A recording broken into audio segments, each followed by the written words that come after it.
নমস্কার বন্ধুরা, বিউটিফুল সোলে আপনাদেরকে স্বাগত। আজকে যে বিষয়টি নিয়ে আমি কথা বলবো সেটা হচ্ছে, যদি আপনি চান যে আপনার এক্সকে ফিরে পেতে, তাহলে এর জন্য 5টি টিপস আপনি ফলো করুন। হ্যাঁ, শুনতে অবিশ্বাস্য লাগলেও এটা সত্যি কথা যে এই রকম কিছু কিছু টিপস বা রুলস আমি যেগুলোকে বলবো, যেটাকে বলবো রিভার্স সাইকোলজি প্রসেস, সেগুলোকে ফলো করি যদি আমরা, তাহলে আমরা এই ধরনের কাণ্ড করতে পারি, অর্থাৎ অসাধ্য সাধন করতে পারি। এই যে সিচুয়েশনটার মধ্যে দিয়ে আপনি এখন যাচ্ছেন, সেটা কেন যাচ্ছেন? এটা আগে আপনাকে বুঝতে হবে। এই যে সিচুয়েশনের মধ্যে আপনি যাচ্ছেন, অর্থাৎ হার্ট ব্রেক, এবং তার সাথে যেটা হচ্ছে যে অসম্ভব একটা কষ্ট, এবং মনে হচ্ছে যে কেন ফিরে আসছে না, কেন ফিরে আসছে না, কেন চলে গেল, কেন এরকম সিচুয়েশন আমার লাইফে হলো, বা সে কি আদৌ ফিরে আসবে? এর উত্তরটাও যেমন আপনার কাছে, প্রশ্নটাও তেমনি আপনার কাছে। হ্যাঁ, কারণ কিছু কিছু গণ্ডগোল আমরা করে বসি আমাদের রিলেশনশিপে, যার জন্য এরকম কিছু সিচুয়েশন তৈরি হয়।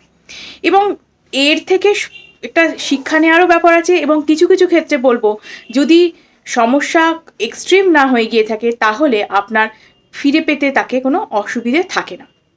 হ্যাঁ, তো যে ব্যাপারটা প্রথম দিকে থাকে, খুব একটা আবেগঘন ব্যাপার থাকে প্রথম দিকে, একটা বেশ ভালোবাসাটার মধ্যে ভীষণ চার্ম থাকে, সম্পর্কটার মধ্যে ভীষণ একটা মধুরতা থাকে, সেটা প্রত্যেক সম্পর্কের মধ্যে থেকে থাকে।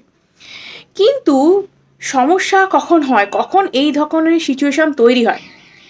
দেখুন, যে ব্যাপারটা হয় সেটা হচ্ছে যে, যে মানুষটাকে আপনি তার পেছনে দৌড়ে চলেছেন, ভাবছেন ওই মানুষটা ছাড়া আপনার জীবনটাই অচল, ওই মানুষটা ছাড়া আপনার একদম চলবেই না, আপনি তার পিছনে ছুটে চলেছেন, একদম ছুটে চলেছেন। সে কীরকম হয় না বলবো, সেই মরুভূমিতে জলের সন্ধানে যেরকম মরীচিকা লোক দেখে, সেরকম ছুটে চলেছেন, আপনি তাকে চেজ করে চলেছেন, এরকম একটা ব্যাপার।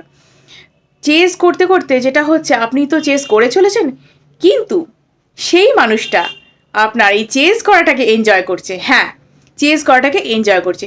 দেখুন, এটা হিউম্যান নেচার। যদি আমাদের জন্য কেউ চেজ করে, আমাদেরকে খুব ভালোবাসে, আমাদেরকে ছাড়া থাকতে পারবে না, এরকম হয়, আমরা না মনে মনে একটা মানে তৃপ্তি অনুভব করি যে দেখেছো, আমাকে ভীষণ ভালোবাসে। এবার কিছু কিছু ইনসেন্ট মাইন্ডও থাকে। হ্যাঁ, কিছু কিছু ইনসেন্ট মাইন্ডও থাকে, যেসবের যাদের ক্ষেত্রে মেন্টালি আমি বলবো এরা খুব একটু সিক টাইপের পিপল হয়, যারা এরকম সিচুয়েশন ক্রিয়েট করে যে নিজের জন্য কত মানুষ কাঁদছে সেটা দেখে তারা এনজয়মেন্ট এ মেতে ওঠে। অর্থাৎ তাদের এটা একটা আনন্দ হয়, একটা ইগো তাদের বুস্ট হয় যে হ্যাঁ, দেখেছো কীরকম আমার জন্য কাঁদছে, আমার কতই দাম, এরকম একটা ভাবতে আরম্ভ করে। এবং এতে কি হয়, দিনের পর দিন আপনি তার ইগোটাকে বুস্ট করিয়ে যান।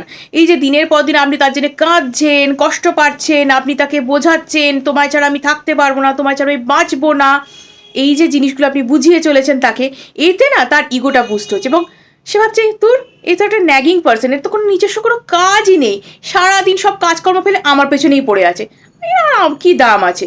মানে আপনার যে ভালোবাসাটা, সেটার যে ট্রু লাভটা, সেটা সে দাম দিচ্ছে না, এটাই সিচুয়েশন। এবং এইগুলো থেকে যদি আপনাকে রেহাই পেতে হয়, তাহলে একটু এই ব্যাপারটা থেকে আপনাকে বেরোতে হবে। অর্থাৎ আপনি এই সারাক্ষণ তোমায় ছাড়া বাঁচবো না, তোমায় ছাড়া বাঁচবো না, এই ব্যাপারটা থেকে একটুখানি রেস্ট নিতে হবে। হ্যাঁ, বলতে খুব সোজা লাগলেও আমি জানি করতে খুবই কষ্ট লাগে, কারণ যারা মন থেকে ভালোবাসে না, যাদের ইমোশনটা ভীষণ হাই থাকে, তারা এইগুলোকে কন্ট্রোল করতে পারেন, এবং তারই সুযোগ ওই সামনের মানুষটা নিয়ে থাকেন। তাকে তো আপনি ভীষণই ভালোবাসেন, তাহলে সে এরকম যে করছে, সেটার জন্য তো কিছু স্টেপ নেওয়া দরকার, তাকেও তো লাইনে আনা দরকার, কি তাই তো? একদমই তাই। সেই কারণে আমি বলবো, যদি এরকম সিচুয়েশন হয়ে থাকে, আপনাকে সে ছেড়ে চলে গেছে, আপনার সাথে এই মুহূর্তে কথা বলছে না, বা আপনার প্রত্যেকটা ফোন কল কেটে দিচ্ছে, তখন সোশ্যাল মিডিয়াতে আপনি এই যে স্যাড স্টেটাস দেয়া বন্ধ করুন। হ্যাঁ, আপনি স্যাড একটা স্টেটাস দিয়ে দিলেন যে আমার জীবনটা চলছে না, বিভিন্ন রকমের, তোমায় ছাড়া আমি বাঁচবো না, আমার জীবন থেকে ভালোবাসা চলে গেছে, যত রকমের দুঃখের দুঃখের স্টেটাস থাকে, সবই আপনি ট্রাই করে চলেছেন। আপনি ভাবছেন সে হয়তো এটা দেখে ফিরে আসবে আপনার কাছে, কিন্তু তাই কি হয়? যে থেকে আপনার সঙ্গে থেকে, যে রিলেশনশিপে থেকে আপনাকে বুঝলো না, সে এই স্ট্যাটাসটা দেখে বুঝে ফেলবে যে হ্যাঁ, আপনি ওকে খুব ভালোবাসেন, তাই আপনার কাছে ফিরে আসবে? হয় কি, এতেও তো আপনি তার ইগোটাকেই বুস্ট করেছেন, তাকে সেই তৃপ্তিটা দিচ্ছেন যে হ্যাঁ দেখেছো কীরকম করছে আমার জন্যে, দেখেছো কীরকম ছটপট করছে আমার জন্যে। হয়তো আগেও এরকম কারোর সাথে হয়েছে, ভবিষ্যতেও হতে পারে। তাই এই মানুষটাকে যদি আপনাকে লাইনে আনতে হয় তাহলে একটু নিজেকে তো স্ট্রিক্ট হতেই হবে, তাই না? তাই এইরকম না করে আপনি যেটা করবেন সেটা হচ্ছে একটা ছোট টিপস আপনি নিতে পারেন। সেটা হচ্ছে একটা হ্যাপি স্ট্যাটাস দিন।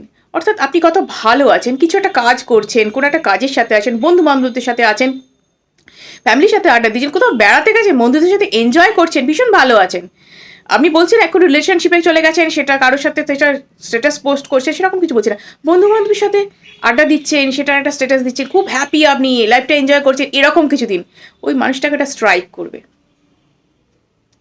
এই স্যাড স্ট্যাটাসের থেকে এটা কিন্তু খুব ভালো একটা হেল্প করবে যে হ্যাঁ আপনার লাইফেও কিছু আছে, ওনাকে ছাড়াও আপনার লাইফে কিছু আছে। এটা ভাববে আচ্ছা দেখেছো এতদিন আমার জন্য এরকম করতো, এরকম তাহলে করছে এখন, দেখেছো ও তো ভালোই আছে, একটু খোঁজ নিয়ে দেখা যাক। বা কিছুই করবেন না, টিপস নাম্বার 2, কিছুই করবেন না, কোনো স্ট্যাটাস দেওয়াই বন্ধ করে দিন।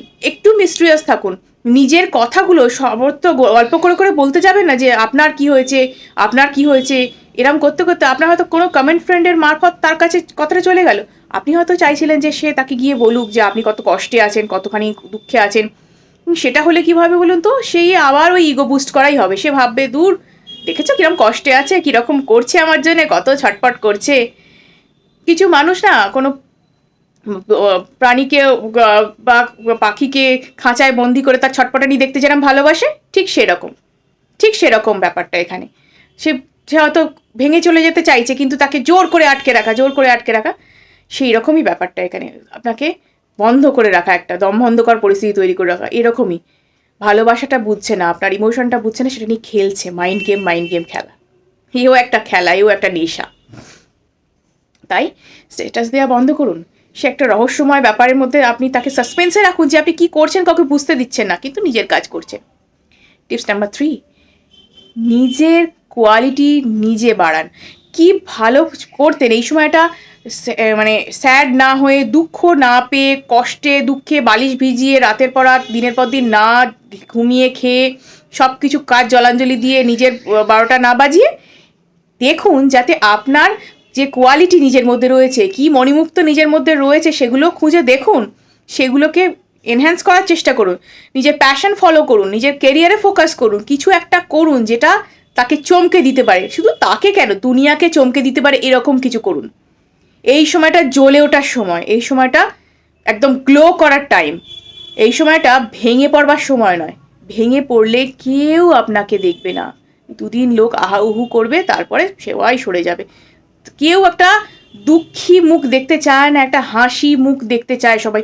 একটা মুষড়ে পড়া বাগান কেউ, একটা জ্বলে যাওয়া বাগান কেউ দেখতে চায় না। একটা তাজা একটা ফুলে প্রস্ফুটিত একটা বাগান যেটায় সৌরভে ভরপুর, সেরকম বাগানই সব দেখতে চায়। তাই নিজেকে সেভাবে সাজিয়ে রাখুন, ফ্লারিশ করুন, নিজের ওয়ার্কআউট করুন, নিজের স্কিন কেয়ার করুন, নিজের জন্য কি কি ভালো লাগে সেগুলো দেখুন। যদি গান গাইতে ভালো লাগে গান করুন, যদি আঁকতে ভালো লাগে সেটা করুন, পড়াশোনা ভালো লাগলে সেটা করুন, বই পড়তে ভালো লাগলে করুন, যেটা ভালো লাগে সেটা করুন, বন্ধু-বান্ধবদের সাথে সময় কাটান। টিপস নাম্বার 4, নিজেকে একা ভাববেন না। একা ভাবার দরকার নেই। এতদিন যে সম্পর্কগুলোকে আপনি হেলায় হারিয়েছেন, বন্ধু-বান্ধব, বাবা-মা, সব একটা রিলেশনশিপের চক্করে পড়ে এদেরকে হেলায় হারিয়েছেন, তাদেরকে আঁকড়ে ধরুন। তাদের সাথেই আপনার অ্যাকচুয়াল বন্ডিং, তাদের কাছে আপনি ভালোভাবে নিজেকে মেলে ধরুন। আমি বলছি না সব কিছু তাদের বলে ফেলার কথা। কিছুটা কথা নিজের মধ্যেও জমিয়ে রাখতে হয়, যাতে নিজেকে সেইভাবে তৈরি করা যায়, নিজের মধ্যে সেইটাকে ধরে রেখে নিজেকে যাতে মেলে ধরা যায়, প্রস্ফুটিত করা যায়, লোকের সামনে যাতে নিজেকে একটা মাইলস্টোন হিসেবে ক্রিয়েট করা যায় সেরকম। বন্ধু-বান্ধবের সাথে, ভালোবাসার মানুষদের সাথে, আত্মীয়-স্বজন, পেরেন্টস, তাদের সবার সাথে কথা বলুন, সময় দিন, তাদের সাথে সময় কাটান। দেখবেন হালকা লাগবে, ভালো লাগবে। পছন্দের কোনো মুভি দেখুন, গান শুনুন, ভালো লাগবে। যখন এই কষ্টের কথাগুলো মনে পড়বে না, একটা ডায়েরিতে বা একটা কোনো পাতায় বা কোনো কাগজে লিখে সেটাকে পুড়িয়ে ফেলুন, কেটে ছিঁড়ে টুকরো টুকরো করে ফেলুন। ভালো লাগবে, শান্তি অনুভব করবেন। কাউকে বলতে বা দরকার নেই যে আমার কষ্ট হচ্ছে, আমার কষ্ট হচ্ছে, কেউ দাম দেবে না। সবাই হাসবে, সবাই সামনে শুনবে, পেছনে হাসবে। নিজেকে হাসির খোরাক বানাবেন না। আর যেটা করতে হবে, নিজেকে ভীষণ ভীষণ ভালো রাখতে হবে, নিজের জন্য ভাবতে হবে।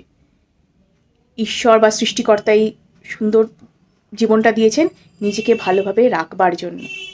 জীবনে কিছু করুন।